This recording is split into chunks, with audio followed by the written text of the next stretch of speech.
జై శ్రీమన్నారాయణ. ఆగండి, ఆగండి. ఎక్కడికి పారిపోతున్నారు? అసలు కలశం ఎలా పెట్టాలి? పీఠం ఎలా పెట్టాలి? మనం ఏం చేసుకోవాలనేది ముందుగా వింటేనే కదా మనకు ఆలస్యం అవ్వకుండా ఉంటుంది. పూజ ఏ టయానికి సిద్ధం చేసుకోవాలి, ముందు రోజు మనం ఏం చేసుకోవాలి అనేది ఒక క్లారిటీ ఉంటే మాత్రం ఖచ్చితంగా మనం అనుకున్న టయానికి అనుకున్నట్టుగా పూజ అయినా ఏవైనా అయిపోతుంది. అంటే కొన్ని మర్చిపోతూ ఉంటారు, కొన్ని తెలియకుండా చేస్తూ ఉంటారు. కలశం అంటే మనం ఇలా సిద్ధం చేసుకుంటాం, కానీ ఆ అడుగున ఏం పెట్టాలి అనేది మనకు తెలియాలి కదా. అడుగున ఏం పెట్టాలి, ఆ బియ్యంలో ఏం చేయాలి, ఆ బియ్యం ఎలా పొయ్యాలి, ఆ పీటకు మనం ఎలా చేయాలి అవన్నీ తెలుసుకోవాలి కదా. ఎక్కడికి పారిపోతారు?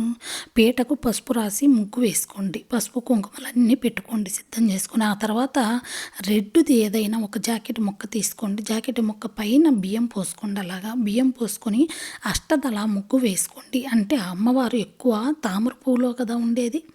తామర పువ్వు అంటే అంత ఆ పువ్వుని మనం తెచ్చి అమ్మవారిని అక్కడ పీఠం వేసి పీఠం పైన కూర్చోపెట్టలేము కాబట్టి బియ్యంలోనే అష్టదళ ముగ్గు వేసుకోండి.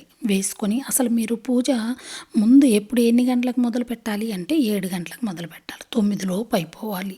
ఎందుకంటే మనము చారుమతీదేవికి కళ్ళలో కనపడి అమ్మవారు ఏం చెప్పింది?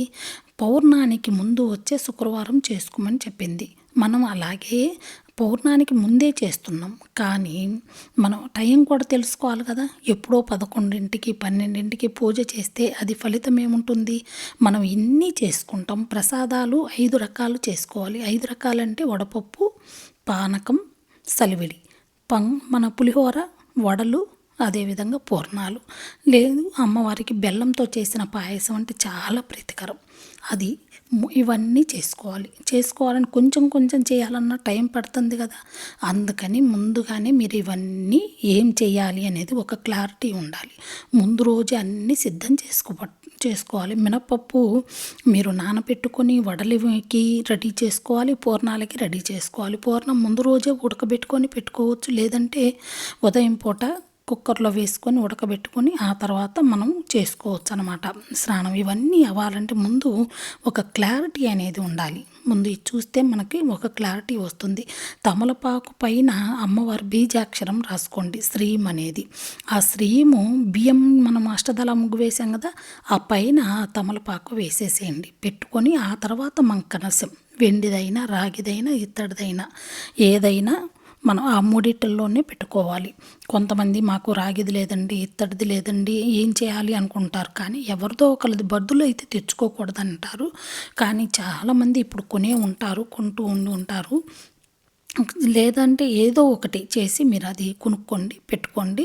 ఇక కలశం అయితే పెట్టుకోండి. కలశం ఆనవాయితీ లేని వాళ్ళైనా ఇలాగా శ్రీం అనే అక్షరం రాసుకొని అక్కడ ఆ అక్షరం పైన కూడా మనం పూజ చేసుకోవచ్చు. అమ్మవారి బీజాక్షరం కాబట్టి ఆ శ్రీం అనే దానికి అక్షంతలు పువ్వులు వేసుకోవచ్చు. అమ్మవారు కొంతమందికి విగ్రహం కూడా ఉండదు, పటానికే ఉంటుంది. పటం దగ్గర అయినా ఈ ఆకును అక్కడ పెట్టుకొని ఆ పైన మనం అన్నీ చేసుకోవచ్చు అనమాట. చాలామందికి కలశం పెట్టుకునే ఆనవాయితీ ఉంటే ఇలాగా బియ్యం పైన వేసుకోండి. ఇక మనం తోరం ఎలాగా 11 మనకి తెల్లదారం అనేది ముందు రోజు సిద్ధం చేసి పెట్టుకోండి. తెల్లదారం లావుది కాదండి, పొట్లాలు కట్టేది కాకపోయినా మీరు మిషన్ దారమైనా నూలుదనేది ఉంటుంది, ఊలుదనేది మెత్తనిది సన్నదే దొరుకుతుంది, అదైనా తెచ్చుకోండి తెల్లటిది.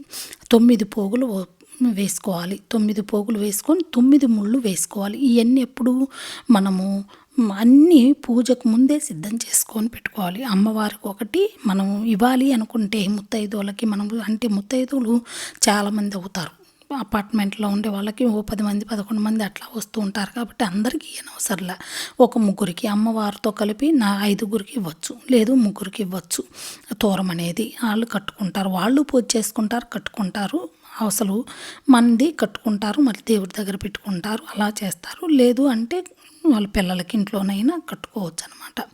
అలాగే మనం ఇంట్లో వాళ్ళకి కూడా తోరం తయారు చేసి పెట్టుకోవాలి. పిల్లలకి కూడా, ఆడపిల్లలు అనుకోండి, వాళ్ళకి కడితే మంచిదనమాట. అమ్మవారు ఆశీస్సులు ఉన్నట్టు అనమాట. మీరు తమలపాకుని ఇలా తిరగేసి కాకుండా ఇట్లాగా మామూలుగా పైకి వచ్చేలాగా కట్టుకోండి. పువ్వులు అన్నీ కలిపి ముళ్ళు వేసేటప్పుడు 9 ముళ్ళు రావాలి. ఆ చివరొకటి వేసాను కదా, ఇక్కడ మధ్యలో మనం పూలతో ఒకటి ఒక ముడి వేసాం కదా, అలాగా ముళ్ళు కూడా వాటితో పాటు వచ్చేటట్టుగా 9 అవ్వాలి. మనం పత్రి పూలు అన్ని రకాల పూలతోటి ముళ్ళు వేసుకొని పూలు లేవు అనుకుంటే మీకు 2 చోట్ల పూలు వేసుకొని అలాగ మామూలుగా సింపుల్‌గా ముళ్ళు వేసేసి వదిలేయొచ్చు అనమాట. ఇలా ఇయన్నీ కూడా ముందు సిద్ధం చేసి పెట్టుకోండి. ప్రసాదాలు అవి చెప్పాను కదా! 5 రకాల ప్రసాదాలు పీఠం మీద అలా వేసుకొని కలశం పెట్టుకొని అమ్మవారి విగ్రహం గాని, పటం గాని ముందు పెట్టుకొని అన్నీ సిద్ధం చేసుకోండి పూజకి కావాల్సినయి. కొంచెం మనం పెట్టుకునే చీరలకి, బట్టలకి కొంచెం పసుపు అనేది అంటించండి కొద్దిగా.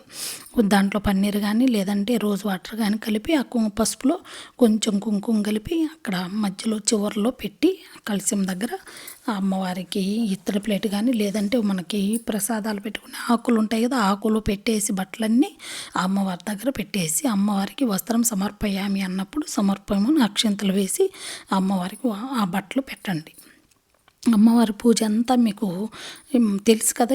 ప్రతి సంవత్సరం చేస్తూనే ఉంటారు కాబట్టి మీకేం కొత్తగా చెప్పనవసరం లేదు. ఈ 9 పోగులు పోయటము, అందులోనూ పీఠం ఇలా పెట్టుకోవటం, కలశంలో ఏమేమి వేయాలి అయన్నీ ఇంకా మీకు ఎప్పుడు ఉంటుంటారు కాబట్టి తెలుస్తుంది కాబట్టి కొత్తగా ఇది